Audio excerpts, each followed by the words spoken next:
They're not going to report that. It's not about reporting, it's about what we're feeling in this moment. I keep on trying to remind you. I am Ann Williams Isom. I'm the Deputy Mayor for Health and Human Services. And before I begin today, this very exciting announcement about care, community, and action, and a comprehensive mental health plan for New York City, I'd like to recognize some of the folks behind me. Not all of them, but some of them.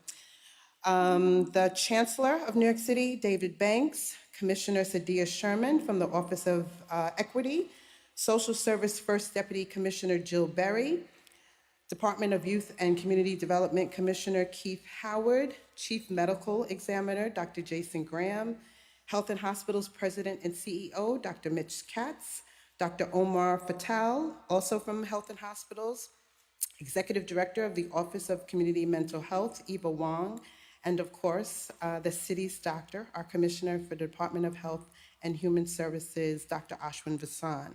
I'd also like to give a shout out to Assemblyman Raj Kumar, who's here, and also to Council members Lynn Schulman and Linda Lee, who I rely on so much and learn so much from. So thank you so much for being here. So, oh, I didn't see you. There are other people here. They did not give me your names.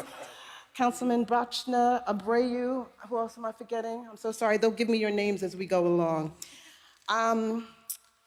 At this time, I'm thinking a lot about what has happened in this city as we think about this most important day, and so many people who have helped to bring us to this moment. But when I think about this moment, I think about being a child advocate and my work at the Administration for Children's Services so many years ago. And as far as I'm concerned, that's what happens when we don't give children and families what they need, that then they end up at the door of the child welfare system. I was then so happy to be the president and CEO of the Harlem Children's Zone because that was an opportunity to work in a school, to work in a community, to give children and families what they needed. But I was often surprised by the amount of young people that needed mental health support.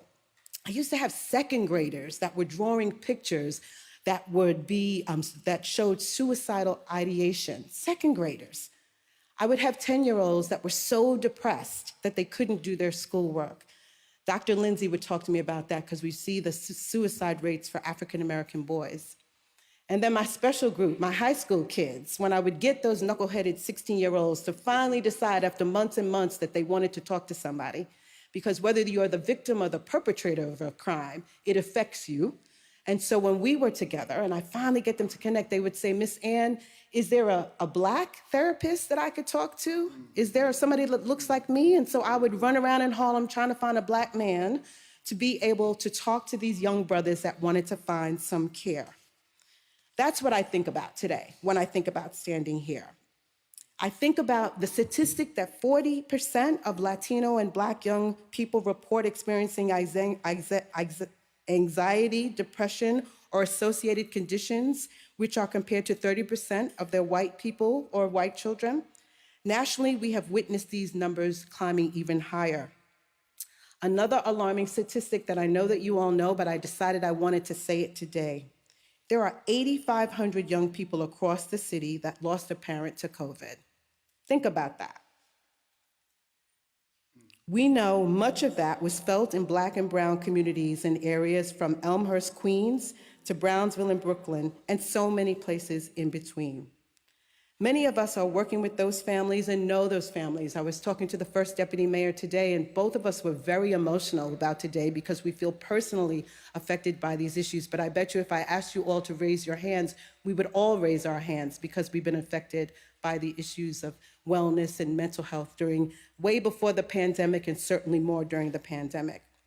These facts and figures, the pillars in this plan, are touching on children and families or people who have severe mental illness and those experience substance use issues due to opioids, are all focused on New Yorkers. And how can we get support to New Yorkers, our family, our friends, our colleagues, and our neighbors? We all know that mental health is just like our overall health. I said to somebody today, as I'm approaching 60, it's not like I could say I could stop working out and I don't need to eat well. It is a lifelong journey. And just like my beloved late pastor Calvin Butts would say, we all need a checkup from the neck up every once in a while.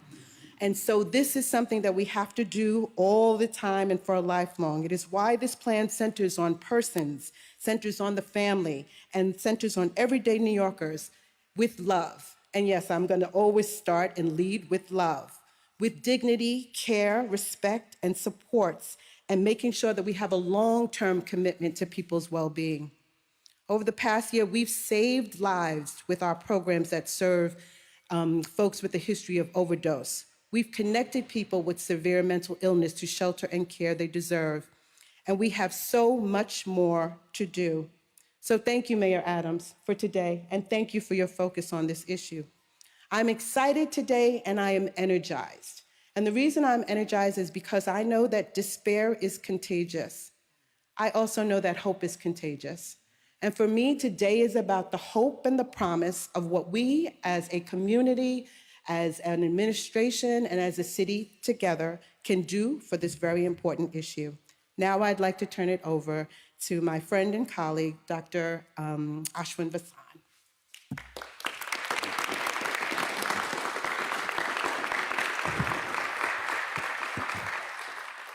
I'm not sure I should be standing on a podium for this, but we'll work with it. I am tall. This is a great day, and I want to recognize the deputy mayor for the way she leads with love and compassion every single day. It creates the space for folks like me, my team, all of the agencies involved in this plan to come together in that spirit to create something good. My name's Dr. Ashwin Vasan. I'm the Health Commissioner of New York City, and I'm very proud to be here as a part of the announcement of the Adams administration mental health plan. I'm here as the city's doctor, of course, but you don't have to be a doctor to recognize certain symptoms. I see what you're seeing, a crisis in mental health, after the worst public health crisis in a century. Historically, mental health has not been at the forefront of our approach to public health, but today that changes. The problems aren't new, but they are newly urgent. Data from the CDC show that starting in 2019, life expectancy across New York State has declined faster than anywhere in the country. And we know that declining mental health is a major contributor to that. If we are serious about stopping and reversing that drop, we have to be serious about mental health. We have to direct our resources to where they can make the greatest difference. And that means starting with our young people who have suffered through this uniquely damaging few years. In New York City alone, more than 8,000 children have lost a parent to COVID-19. And according to the CDC, nearly 1 in 3 teenage girls say they've considered suicide, an increase in over 60% in the last decade.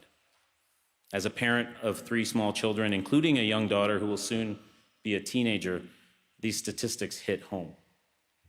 At the same time, overdoses have risen to unacceptable levels. In 2021, overdoses claimed the lives of nearly 2,700 of our fellow New Yorkers, the highest ever total in the city of New York. And each year, when the data come in, we expect to set a new record. This is inextricably linked to mental health, and we have to stop this trend in its tracks, and we know how to do so. Too many of our friends and our family members and our neighbors suffer from serious mental health issues that have gone untreated or undertreated for too long. People living with serious mental illness have the worst health, social, and economic outcomes, as well as shorter lifespans than any other racial or demographic group in our city. This is the worst of inequities. But while we would never blame our kids for their mental health problems, we have no problem blaming adults, and this has to change. Let's consider many people's first experience with serious mental illness. Maybe 19 or 20 years old, a person has a crisis and ends up in the ER. Maybe they're in college or living alone for the first time. They're most vulnerable at the exact moment that we expect them to become independent. Right now, on average, the time between the first symptoms of serious mental illness and treatment is 11 years. 11 years. So it's no wonder that we see the consequences all around us in our homes, our streets, our shelters, our hospitals, and our jails. We can't just lurch from crisis to crisis. We need a strategy that centers recovery, stability, and hope. And that's what this plan offers. We have the focus and the strategies that this unique moment demands, as well as the people who can deliver. We're putting mental health at the forefront of our public health agenda, which starts with the people who need help the most. And we're committing more resources than ever to prevention and early intervention. Let me give you some examples. We're launching a new telemental health service for high school-aged teens, the largest of its kind in the country. With technology that they're used to, teens can connect with a specialist fast, right when they need it, not after the problem has spun out of control. In the coming months, we'll also field a first-of-its-kind survey to provide an even more complete and detailed picture of the youth mental health challenges in our city and to guide further understanding and planning. And we will come together to address the effects of social media on our young people, exploring pathways to reduce their negative exposure the same way the city has done for other toxins like tobacco or air pollution. When it comes to stopping overdoses, we're following the evidence and building on successes.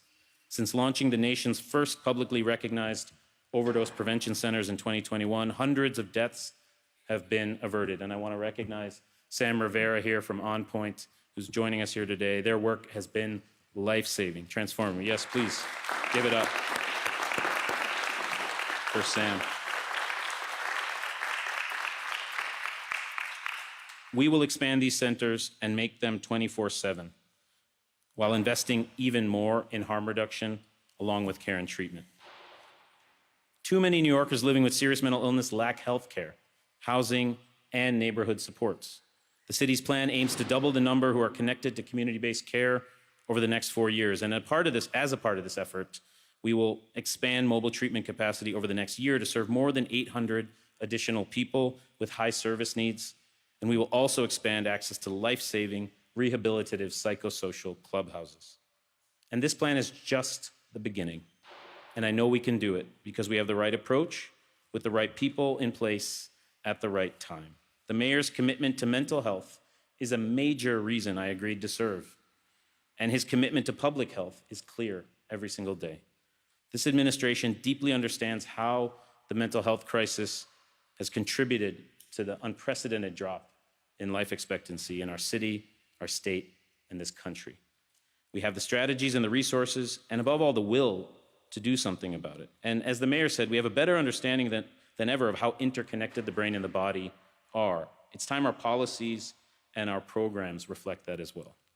This is something I have known for most of my life. I lost a beloved uncle to alcohol use and suicide when I was 10. Only as an adult did I begin to grapple with the impact of his death and his life on me. I also saw the emotional pain of parents in my mother's pediatric clinic, primarily immigrants of color who were scared of losing their premature babies. The toll this took on them and on my mother, an immigrant herself, felt, if not seen. So today, I'm also seeing this in my own children and in their entire generation, facing unprecedented barriers to learning and to relationships. I became a doctor to be a healer. And one of the best things we can do to help New Yorkers heal is to openly and unambiguously focus on mental health. This is what this plan does. It has the support of government colleagues, community leaders, scholars, health providers, activists. So many others have contributed in word, in deed, and in partnership. This is an all hands-on-deck effort. Because they know, as I do, that New Yorkers are healthier when they live in a city that's healthy. And this plan is just the start. But it's the start of something that will change the trajectory we're on. As a city, taking mental health seriously will make all of us healthier for years and for decades to come. Thank you.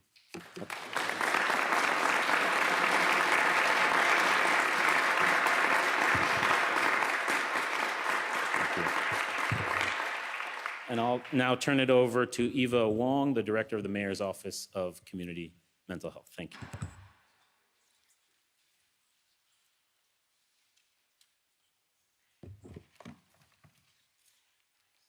Thank you, Commissioner Fasten. And good afternoon, Mayor. Good afternoon, everybody. I think I have to adjust this because the doctor is very tall. Okay. Good afternoon again, and I am Eva Wong, Director of the Mayor's Office of Community Mental Health. Our city is committed to treating mental health with public health solutions that will bring care and support to New Yorkers in need, right in the communities they live in. And the Adams administration's mental health plan puts that commitment into motion. The 3 areas of action in this plan bring healing to communities by connecting care to our neighbors, our coworkers, our children, our families. That means all of us. We might not know it, but all of us know someone who has needed mental health support at some point in their lives. Sometimes the support doesn't come soon enough, and it leads to mental health crisis. Through this plan, if anyone anywhere in the city experiences a mental health crisis, they can be confident that the city's response will bring the most appropriate form of help. Be Heard, where teams of mental health professionals and EMTs respond together to mental health 911 calls, will now expand citywide to help people with emergency mental health needs quickly get appropriate help and health center assessments from trained medical and mental health professionals. Mobile crisis teams, an important part of our city's crisis services, will expand to include additional peers, those with actual lived experiences, to be part of the teams.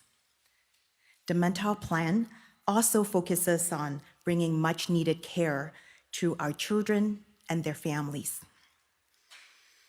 This is especially close to heart for me as a single mother of 2 little ones, and as a therapist who has supported numerous children and the full spectrum of adults who love and care for them. With my connections, relative privileges, and resourcefulness, I still bump into many obstacles navigating mental health system, whether personally or professionally. I'm holding in mind the many families, the caregivers who are incredible, despite their love and commitment and tireless efforts, still simply could not access resources they're supposed to support their children's mental health needs. Too many were marginalized. The disparity in their experiences is a reminder that the inequity that is in our world, in the city still, is still a major barrier to getting care. We need to do better. We will do better. The burden of finding and receiving mental health support should not rest exclusively with already overwhelmed families. This plan increases access to telehealth services, so caregivers don't have to choose between going to work and supporting their children's mental well-being. To meet the significant needs of our communities, the mental health system also requires a robust, diverse, and culturally responsive workforce ready to meet us where we are. This plan includes the Mayor's Office of Community Mental Health's efforts in launching interagency collaborations to expand and support our mental health workforce, develop career pathways, and remove institutional barriers that prevent our workforce from operating efficiently and effectively. Action, community, and care, I'm gonna add love because DM said it so beautifully, are the DNA of our mission to promote mental health for all New Yorkers. This agenda brings us closer to realizing that mission so everyone in all communities can get the care they deserve and that we can truly turn the tide for our children and generations to come. Thank you. Thank you.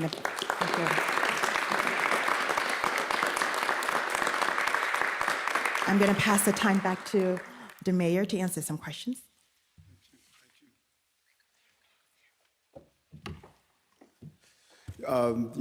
Before we open up to questions, credentials and professional abilities are one thing.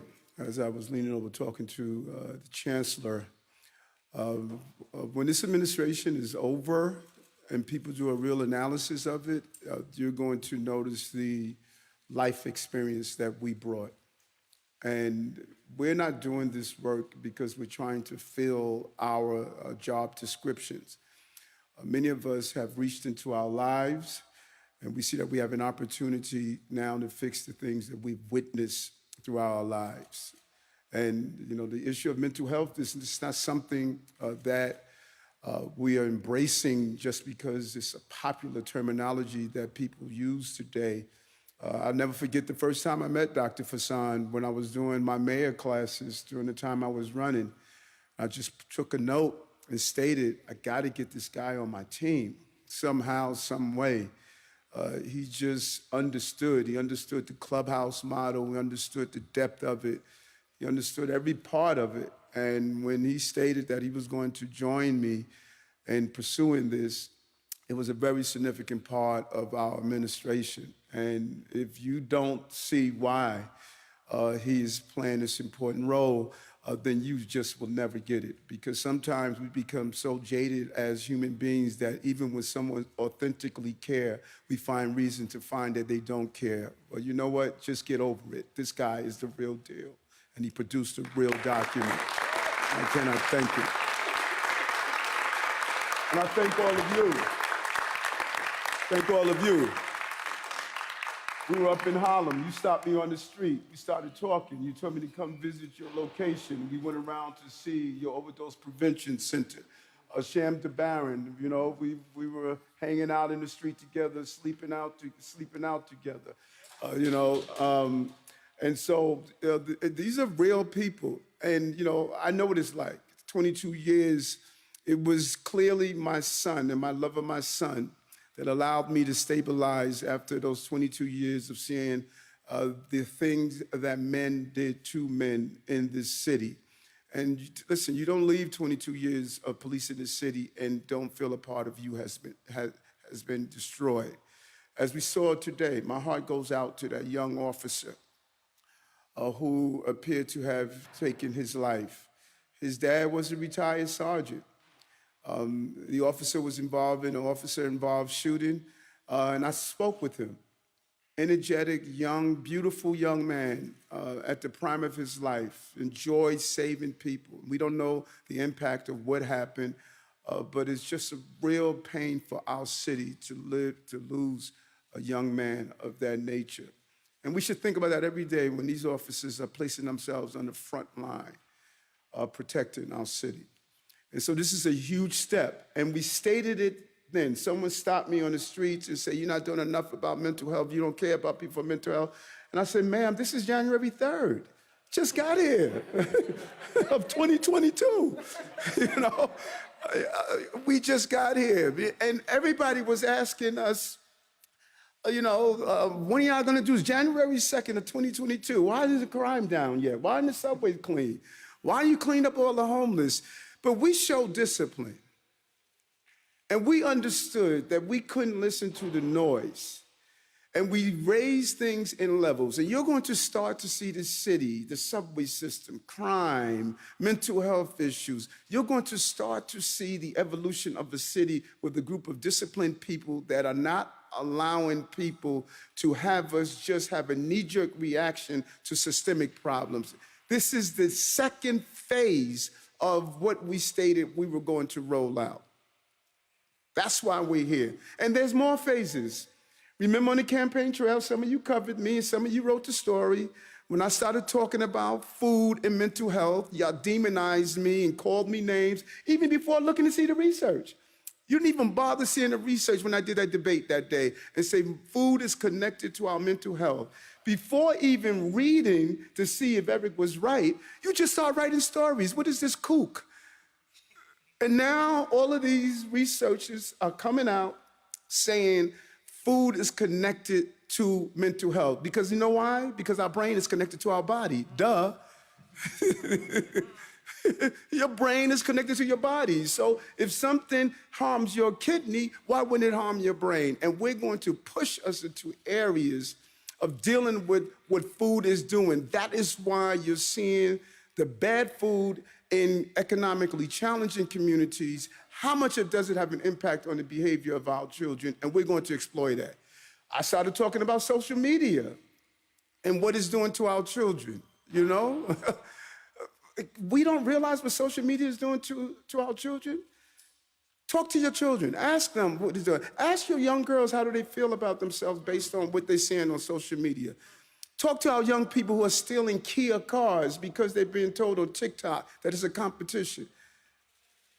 I must be the only one seeing what is happening in this country and what's happening across the globe to our young people. No, I'm not the only one. I got a bunch of people behind me. So we will open up to the questions, but this is a significant moment in our administration because of this team and what we have brought. Thank you, Deputy Mayor, on what you're doing, and our Chancellor, what you're doing in school, and these electeds. Really, really, thank you. Thank you. So why don't we take it to, and any of them give me and Kate, do your thing. Hi, Mayor. Yes. Yes, on top, yes. Mayor, can you talk about your journey to really firmly connect addiction to mental health in your policy plan, and talk about how much additional funding you might want in the Mayor's Office of Mental Health to really support that, and will any of those initiatives currently being funded for about $200 million a year go away to make room for this being more of a focus? Hang on, look, Dr. Fassan, you want to touch that? Yep. Thanks for the question. I think it's hard to look at our overdose crisis and the reasons why people turn to substance use without addressing underlying mental health needs. And Sam Rivera here and Joyce from St. Anne's will tell you that beneath all of the people they help in their harm reduction services is pain. And they're often turning to substances to treat that pain. And at the health department, our Bureau of Substance Use, our alcohol, drug use, care and treatment is within our Division of Mental Hygiene. So this city and this administration has had that focus from day one. A lot of what we're building in the overdose space is things that we've committed to, things that we know work. We have a year of evidence that overdose prevention centers save lives. And what the mayor expressed in his speech, what I expressed in my remarks, is a commitment. And what's in this plan is a commitment to saving more lives if we're going to bend that curve, because it's moving in the wrong direction right now. Hi, Mayor. So this is an ambitious plan, not to be a Debbie Downer, but how much will it cost, and how are you paying for it? A combination. Some of the money is new needs, new dollars. When you look at the RFP that's going out for the telemedicine, which I think is brilliant, Dr. Fassan. Our children are on phones. We're going to use existing devices to connect with our children. The telemedicine, the money we want to put in the overdose treatment centers. And some of this stuff is we're going to need federal and state dollars. The governor has made it clear she wants to focus on mental health in her budget. So there's some dollars that we're putting in, the vending machines and others that we're putting in that's within our figures. And then there's other dollars we're going to need help from our state and federal lawmakers. We'll give you exact breakdown of the new dollars we're putting in, an expansion of Be Heard and other items. We'll give you those exact dollars, and then we'll show you what we're going to need outside help. Good afternoon, Mr. Mayor. District Attorney Command has been a staunch opponent to the overdose prevention centers on Staten Island. Where are you hoping to place them, and what would that type of community opposition, how would that affect your placement of those centers? Yeah, you said the DA was in opposition, not community opposition. The DA was. Staten Island is having a real overdose problem, and so we're going to sit down with the DA. I think DA McMahon is an excellent district attorney. We're going to sit down. We're going to show him the numbers. We're going to bring him to see what we're doing in Harlem and other locations, because it automatically gives people an image that, oh, this is a bad place. I went up and visited these centers, and I saw the resources they're giving to people. When they come in a safe space, you can now talk with them about other items and other issues and give them the holistic care. So we're going to speak with the DA. The issue of overdose is a real issue on Staten Island, and he and I have a great relationship, and I'm going to continue to show why we believe this is the best way to go. Mr. Mayor, you lay out in this report something of generational neglect. Yes. This has been brewing for an awfully long time. Yes. May 11th, the president is expected to issue a declaration that the pandemic emergency is over. There's going to be consequences of that in terms of access to health care.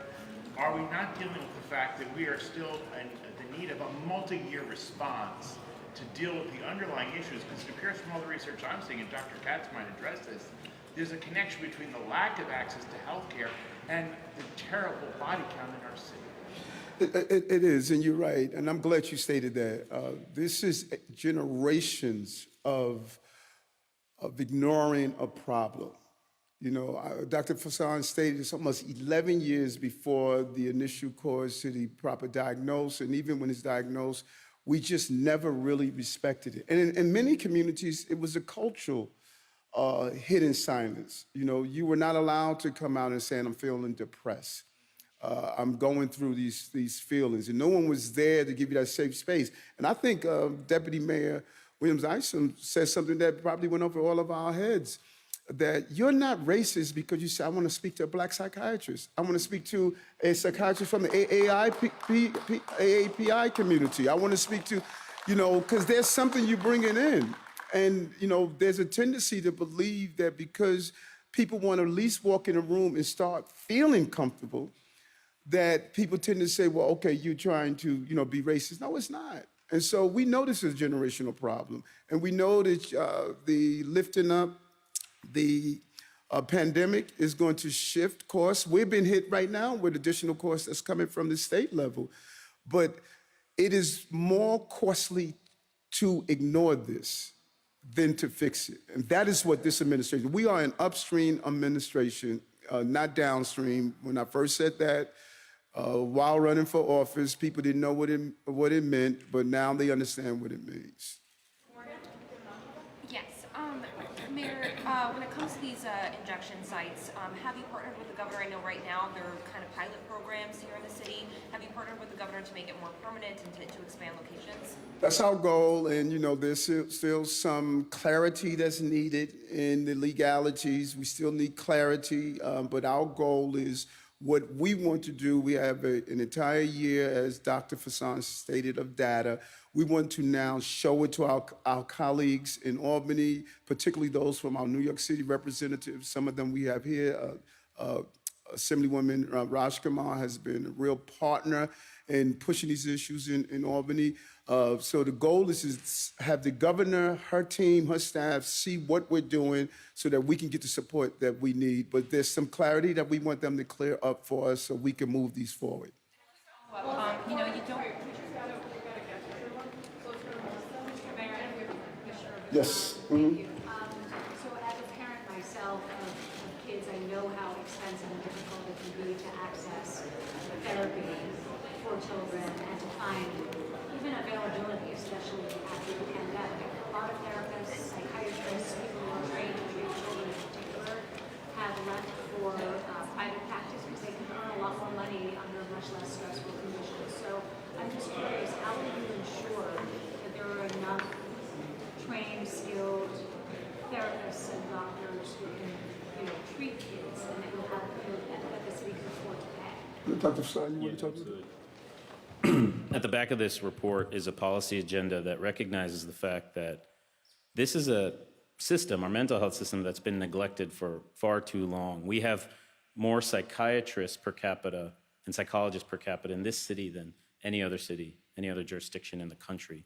But we have amongst the lowest percentage that takes Medicaid, that takes even commercial insurance, as you're describing.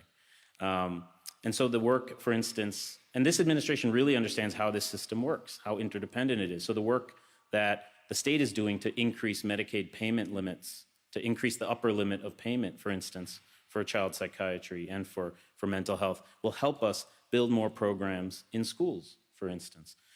Will help us support our Article 28 and our 31 providers to provide more care.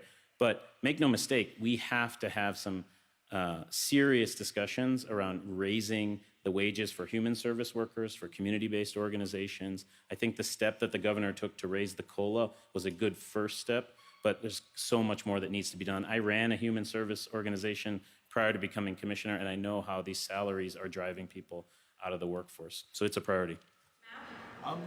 Regarding the injection sites, how many do you hope to open, where and by when? And secondly, regarding folks who have serious mental illness, is anything in here involuntary or by threat of involuntary hospitalization? The first question, the goal is to reduce overdose deaths by 15% by 2025. We must have more overdose prevention centers in order to reach that goal. And I think what's important for readers to understand and the public to understand is that overdose prevention centers are also built around all of the other supportive services that are input into those sites. When you go to On Point, you will see a range, and many of our other syringe service providers, you'll see a range of social supports, mental health care, medication-assisted treatment, primary care, basic needs like food and clothing and laundry. The OPC doesn't work unless those things are supported. And so part of the goal here is to invest in our 14 syringe service providers to get them up to snuff, to even be able to consider opening an OPC. And we're already doing that today. And these syringe service providers are located already in neighborhoods of highest need, for instance, the South Bronx. The reason we built the 2 first OPCs in Upper Manhattan was because these are the neighborhoods that have been hardest hit. On your other question around involuntary removal, the goal of this plan is to ensure that as few people as possible ever end up in the need for that kind of care. There are 250,000 people living with serious mental illness in our city. 40% of those people are not in treatment, 96,000 people. All of those people are at risk if we don't surround them with care of ending up in crisis. And the goal of this plan is making that number as small as possible. But respectfully, the question wasn't answered. But respectfully, we gotta get to the rest of your colleagues. We'll get back to you. Okay, promise? Go ahead, Maya. Yeah, I wanted to ask specifically about the plan to expand the mobile treatment capacity, the 800 new spots over the next year. I reported last year for cranes that the wait list for those is over 1,000. So can you talk about how you reached that 800 number and how you're going to pay for the new intensive mobile treatment and assertive community treatment slots when those programs are already not able to enroll at capacity because of staffing shortages and low salaries? And this, yeah, it's a great question. It speaks once again to the interdependence of our system. This is money that the state has already committed to those slots, and there's a breakdown between IMT and ACT. ACT, as you know, is paid for or is eligible for Medicaid payment, and there are rules around that in terms of the number of visits you can have, the amount of time those visits can be. IMT is free from those restrictions, and so it serves an even more severely impaired subset of people who have failed multiple rounds of of care. And so that expansion is really driven by state resources coming into the city and out to providers already doing this work who are saying the same thing, is that we can't keep up with demand. I wanted to follow up on telehealth and that model for children. We know that during the pandemic, children didn't learn so well over Zoom. What evidence do we have that they could receive therapy over something like Zoom? It's a great question, and I will say that this is an area of real innovation. There isn't a deep evidence base, except that we know kids are engaging online more than ever, and they want to receive care in this way. That's clear. That's very clear, and especially through texting. They've said very clearly through the research, we prefer to text, at least as a first step. However, with anything we're building for all New York City high school age students, we have to create on-ramps into more sustained care or more intensive care, either delivered through video or other forms of telehealth, or site-based care through our Article 28s, Article 31s, and school-based clinics, which is why you see all of that recognized here, and that's really braided funding coming from multiple sources. Yes, I know that fentanyl test strips are distributed at clubs and other private venues, so when you talk about expanding that, where and who would be distributing those? Dr. Fassam would do that, but how you doing? Okay. Yeah, our fentanyl test strip program has been a real success in keeping people alive and really meeting people where they are. And so we'll happily, get more details on how we'll roll that out. But we're going to be leaning on the same sorts of sectors that are doing it today: syringe service providers, bars and clubs, party promoters, even restaurants and small businesses. All places where people have shown that they are at risk of using drugs or actively using drugs on premises. We need to engage everyone in this effort because the drug supply is changing rapidly. 80% of overdose fatalities in 2021 involve fentanyl. And we need people to know what they're using is safe if they choose to use. Redistribution program, or is that something they would have to buy into, or how would that work? Currently, it's free to the consumer, but it is a pilot. And so what's in this plan is a goal to expand that into a program, but it's always free to the user. It's not eligible for reimbursement through Medicaid or other programs. Mr. Mayor, I wonder what the research into the role of diet and mental health, how that will inform city policy. Will it affect what you serve in schools, in hospitals, in senior centers? Will you do campaigns? If you eat candy, it will make you mentally unstable. What will you do? Yeah. No, good. It's a good question. And you know, just for the record, you know, you, Julia, and Jay Berg, you know I adore the three of you. You know. And it is amazing. We have been communicating with Naveen Jain, who's with an organization called Viome. And there's a body of research out there that when I first became aware of it, when I was running for office, that talks about the connectivity with the food we eat and how it impacts on several issues, behavior issues and mental health issues. We're going to lean into that. We're not going to move away from it. And as Dr. Fassan stated, we're going to follow the science. And so government should not feed crises. Government should be preventing crises. And because we have been afraid to go with the science, we have actually been feeding some of the crises. And so it's not popular when we're doing with plant-powered Fridays. It's not popular when we do meatless Mondays. What we're doing in the hospital with default menus being plant-based food. None of these are popular things.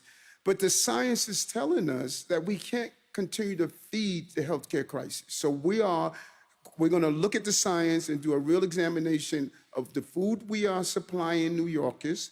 How does it contribute to the mental health issues that they are facing, and how does it contribute to brain health? Policy? Yes, it would. We're going to look at, again, we purchase food to feed people at their greatest level of need. If they're doing that, we should not be giving them food that is causing the healthcare crises on the other end. You know, I grew up eating that hard-ass cheese that I don't even know what it was made of, you know, powdered milk, powdered eggs. Little did I know that years and years of eating that contribute to the healthcare crises that we're facing. And so how do we tell New Yorkers when they have no other option but to get the food from government that we're going to feed you food that is going to cause your chronic diseases? That is the greatest level of betrayal. My mother was betrayed by what they gave her to feed her children. And we must be honest about that. And I'm not going to live a lie. Thank you. With regard to the suicide prevention pilot programs, where will those be introduced? How many will be introduced? And what exactly will be new or different about the approach that they will take? Thanks for the question. You know, as I laid out in the speech and the mayor laid out, not only are girls displaying suicidal ideations at rates that we haven't seen in a decade, so are youth of color and LGBTQIA youth. And so our Caring Transitions program is focused on catching those young people at their moment of greatest vulnerability after a suicide attempt. So it's a hospital-based interruption program where a peer counselor, a social worker can be with them in this immediately extraordinarily vulnerable period. The first 90 days after a suicide attempt is when children are at the highest risk of a repeat attempt and a completed attempt. And so we're piloting it in hospital-based emergency rooms. Happy to get you more details on numbers and when it will start. All right, last one with Jackie, go ahead. So with regard to the VA program, we know that according to most recent data, the VA teams still respond to a relatively low percentage of mental health non-verbal calls. So what is the plan to make sure that they can keep responding to a higher percentage of those calls as they scale up citywide? We know that the system we have is incredibly path dependent. If you call 911 historically, your likelihood of being involved in the criminal legal system is significantly higher than getting a health response. Be Heard is the first step in repairing that. And operationally, they've created teams to do that in priority zip codes. But let's not forget the culture change that has to come along with that. For 911 operators, it's a very difficult decision to make of when to, there can be a protocol on paper, but the nuance around those calls, I don't know if you've ever listened to a 911 call or been in a 911 dispatch center, it's an extraordinarily difficult job. And so there's training, there's education, there's follow-up, but this administration is committed to the expansion of Be Heard citywide. Okay. And you know, that's so important what you said about the cultural change, because our 911 operators, they feel, you know, millions of calls, and we can't put them in a punitive setting when they're making the best decision based on the information they have in front of them. If it goes a negative way, we become punitive towards them, and that's just unfair. Those 911 operators are dealing with the vicarious trauma. No one is calling 911 to say, hey, I want to invite you to a birthday party. They're calling them there when the party was shot up.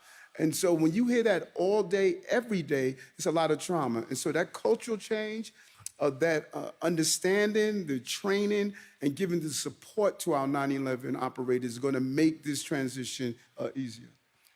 All right, Kate? Yep. All right. Thank you. Thank you.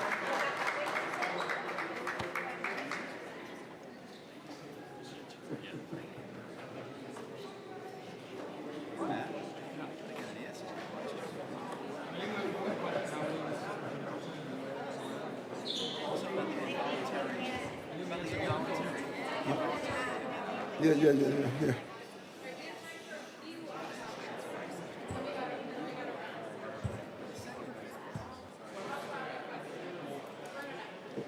Just can you just give me?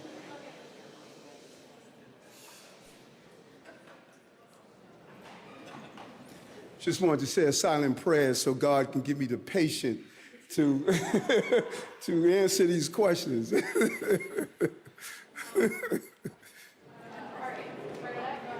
Mayor, so the city has agreed to pay $6 million to protesters that were kettled by the NYPD in 2020. What do you make of this settlement? You've been critical in the past of protesters, and critics have said, listen, this was a waste of taxpayer dollars that the city has to shell out because the NYPD shouldn't have been using these tactics to begin with. What's your response to that? I am going to reserve my personal opinion.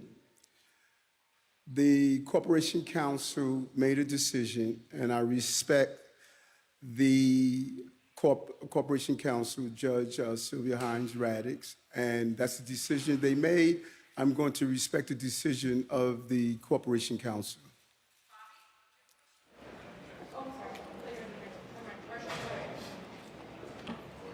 Mr. Mayor, I know that in your speech you referred to the police officer committed suicide in Staten Island.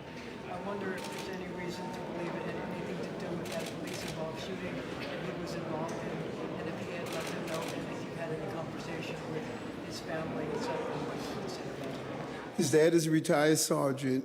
I reached out to get his number, and I'm going to call him immediately after this conference. I just know the moments after a tragedy like that, you just need some space, and you don't want to be bombarded with people right away. So I wanted to give him an opportunity this morning when I was notified early this morning, and after the shooting, I reached out to the officers who were involved because I just know that after an encounter like that, with people, what officers can go through. And so I reached out to them, I communicated with them, and I tried to just sort of ease their concern. Because these are young children, 21, 22 years old. And when I communicated with them, I just told them, you were protecting New Yorkers. And I was hoping to ease the stress. And it just really broke my heart that we lost this young man. I got a question. I was really interested to hear your church and state comments the other day as a former religion reporter. order. On school prayer, do you think that teachers in city schools should be leading kids in prayer? I mean, you talked about prayer in schools. How do you think that should be configured if we're going to do that more? No, I didn't talk about prayers in school. You know, there are clear rules about prayers in school. It had nothing to do, I don't have the power to change that. I just gave you my belief, my belief. This is a country where on our dollar bills we say, "In God we trust." The last thing I said when I was sworn in as the mayor, I stated, "So help me God." Every event that I start with prayer. Every event that we do, when our congressional state senators, they say, "So help me God."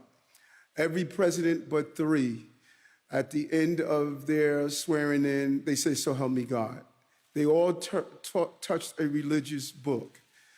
You know, so I'm not a closet believer in God. I'm a public believer in God. I am who I am because of my belief in faith. And when I speak to my brothers and sisters in synagogues and mosques and Baptist temples and Buddhist temples and Sikh temples, they all say the same thing, you know. And so I'm not, and you covered me a long time. I've never made it a secret that my spirituality guides the humanitarian response that I do. And so I think we need to find a way to introduce some form of spirituality in our children because they're not fighting against the seen, they're fighting against the unseen. And these poor children are growing up in an environment that is just so painful for them. And I just see them, I talk to them, I walk with them, I'm experiencing them. If I didn't have that when I was growing up, and if I had to go through what they're going through right now, you know, it's just very challenging. Oh, let me finish, Kate. Do you think like we need to find a way to introduce that more? I mean, how do you think we could do that? There's a number of ways, you know. You could have clubs. We could have children visit other houses of worship, as we're doing with our Breaking Bread Building Bond. If you are a child that is never introduced to alternate ways of, you know, how do you deal with your pain? We could introduce different groups outside the school setting to have our young people introduced to some form of spirituality. It's very healthy. When I get up and do my prayers and do my breathing and do my meditation, it never dawned on y'all why I'm so patient with all of you. It's because I have a spiritual root and grounded. And I would not be the mayor of the city of New York if it wasn't that God saw something in me. I am the most imperfect, most perfectly imperfect human being. I am here not because I'm the smartest, not because I'm the brightest. I'm here because in all my heart, I believe that it's the Esther 4 and 14th moment. God made me for such a time like this. Let them toy with this, you know, because let me tell you something. Normally, I get disturbed when what I do is distorted. Nothing gave me more joy than seeing on the front page of the Daily News our words being attacked for protecting my belief in God. To me, this is all I live for, to say to God, thank you, thank you. And so if I'm demonized for that, then I take that every day. You know, I am so happy that there are a small number of people who are saying that, you know, Eric belief in God, he should not be talking about it as the mayor. No, as the mayor, I should be talking about my belief in God. Go ahead. This drives my team crazy. Mr. Mayor, just a quick thing. So there's a new council bill that would require HERCs to abide by the right to shelter law. Just wanted your reaction to that. We're going to, we like to work with all of our electeds, and we're going to look over what this bill is about, and then we're going to make the determination based on that. Yeah. Yes, Mayor, with respect to the mental health crisis in the city, you addressed a lot of issues, you proposed a lot of remedies, solutions to address that. One thing that struck me as missing from that was this notion of involuntarily committing dangerously mentally ill people. Is that because that's no longer part of the strategy? No, because we rolled it out. This was phase 2. We rolled it out already. What we're doing, we were very clear on it. People who are dangerous to the extent that they cannot take care of themselves and they are showing an imminent threat to themselves or others, we already have a plan. And what we wanted to do was to leave people with a clear understanding that was not our only plan. And there's a small number of people that fit that. Dr. Fassan laid out that the overwhelming number of people don't fit that criteria, and we wanted to introduce today, this is how we're going after that large volume of people that don't reach that small number of people. We want to go after them and prevent them from ever getting to that level. You wanted to add something, Doctor? I think you got it right. On what? Go ahead. Look at you.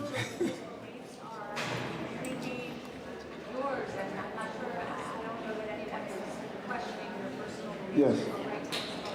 I guess the question I have is that you've also acknowledged that you don't have the power to change the constitutional separation of the state. So what was it the other day that made you feel like you needed to go out there and say that you disagree with this separation? What were you trying to say? What I was trying to say is that we need to stop pretending that this is not a country that believes in faith.